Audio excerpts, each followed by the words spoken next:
Welcome to the Daily Coffee Pro by Mapper Forward, friends. I'm your host, Lee Safar, and this is episode 4 of a 5-part series preparing you for the upcoming recession, whether you're a coffee business or you are a professional in the coffee industry.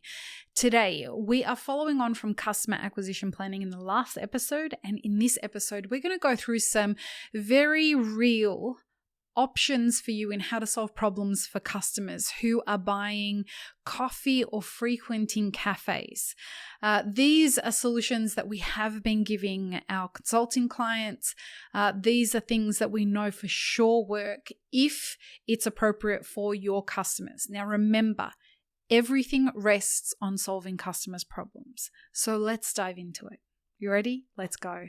This podcast is brought to you by Mapper Forward's new Patreon community, the Global Coffee Think Tank. Check the show notes or head to patreon.com/mapperforward to find out how you can become a member today. All right, so we are looking at what options are available to you to pivot your business model and solve some problems for customers. Now, if we look at what we spoke about in our first episode of this series, what problems are pretty much most customers going to experience during this time? And it's going to be price sensitivity. And that's going to be essentially what most businesses are going to experience. Now, that's whether you are a wholesale roaster, a retail roaster, or a cafe.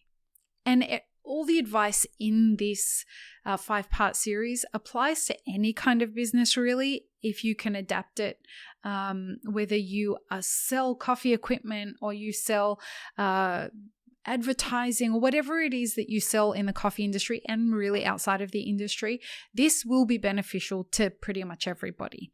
Please remember that this is general information. It is not meant to be specific to your business. For me to be able to do that, I would need to go through exactly your circumstances based on the geography and your local coffee economy and all the supply chain that you're connected with. So if we look at this idea that most consumers or most purchasers of coffee, as we move into a recession, are going to be really sensitive of pricing, then we need to figure out how we can solve those problems. And in this episode, we are going to talk about one solution in particular that has a lot of little sub-solutions. That's totally not a word, but we'll go with it for this discussion.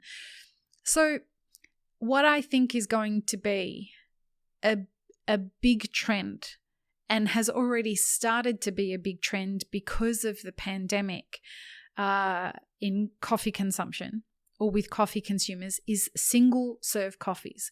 I've been speaking to friends of mine completely outside of the coffee industry and asking them all over the world about their coffee consuming habits and how they feel about the increasing prices of coffee that they've been experiencing, even amongst my wealthier friends.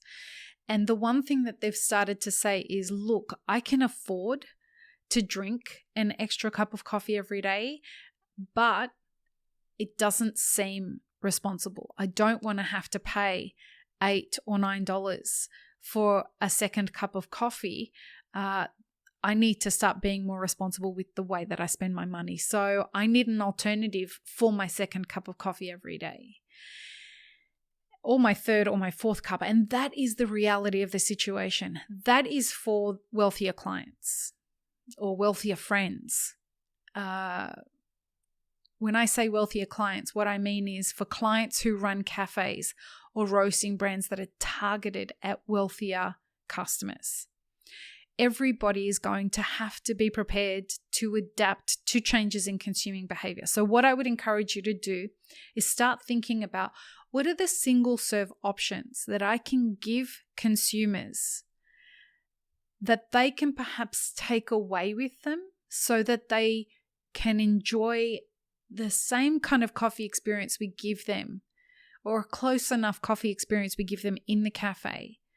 How can we give them that experience for cheaper? So if you think about it this way, someone's going to come into the cafe in the morning and they love coming into the cafe because they get more than just a cup of coffee. In challenging times, like a recession that's coming up, like the pandemic that we've experienced, what you'll find, community is going to be important. That won't change. So people will most likely come and have one cup of coffee because they want to engage with other people in their community and they want to see their barista. They want to see other people that may be in the same boat as them. It helps people feel normal. So you're likely to maintain your customers, but less regularly. When they do come in, if you notice that they are coming in less, it's a really great selling opportunity for you to fix that problem for them. So perhaps their second coffee, they may be going to the 7-Eleven because it's cheaper and they need another coffee. And that experience costs them 99 cents or $1.99. Well, folks, a drip bag costs that much too. And so if you can get on board with helping them buy a drip bag experience that allows them to have a similar coffee experience that they make at home, but is still from you, this is a really great way for you to solve a problem that they have, which also solves a problem that you have. And so while you're going to experience a reduction in revenue, you won't be losing revenue to another business. And this is going to be a really important way for you to navigate the times ahead. And we have seen this happen, that it could lead to further sales. And so what they do is whenever they want to send a gift to somebody, they buy a box of drip bags and give them to one of their friends for a birthday present. And I have done this. I have found that my friends who really like drinking coffee but are experiencing a tighter budget, I've bought them boxes of drip bags and sent them to them as birthday presents. And this seems to be a really wonderful way to help people just feel like they're not missing out. There are alternatives to the drip bags as well. There's capsules, there are steeped bags, and there are kind of pour over ways.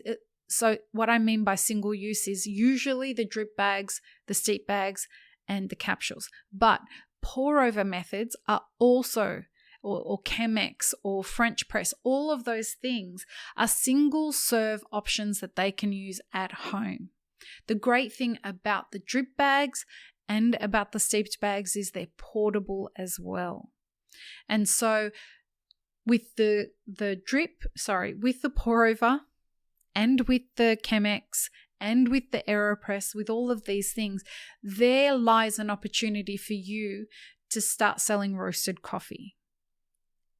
It's a little more expensive than if they buy it in a specialty cafe than if they'd buy it in a supermarket, but it takes the experience of what they're used to, with the coffee that they're used to, and helps them take that into the home. Your job is to help them understand that that is an achievable experience. Community is going to be a really important factor in how your customers navigate this moment as we go through the recession. So perhaps having classes where you can show them how to make a drip bag or how to do a pour over, all of these things, you can now do them in groups in your cafe. Creating a community, and please know, just like with the pandemic, the community around you is going to determine the quality of the experience that you have during this recession. Be one of the steadfast establishments in your community that people remember in a positive way, whether you're a roastery or whether you're a cafe or a podcast. Be a steadfast member of the community that helps people get through this experience in a positive way. I hope this has been helpful. See you in the final episode of this series, where we are going to be talking about how employees in the coffee industry can navigate this time well. Peace, love, and peanut butter, friends. Have an amazing rest of your day. Thanks, friends. If you enjoyed this video, here's what you should check out next. Consider supporting Map It Forward on Patreon, and be sure to subscribe and hit the notification bell before you leave.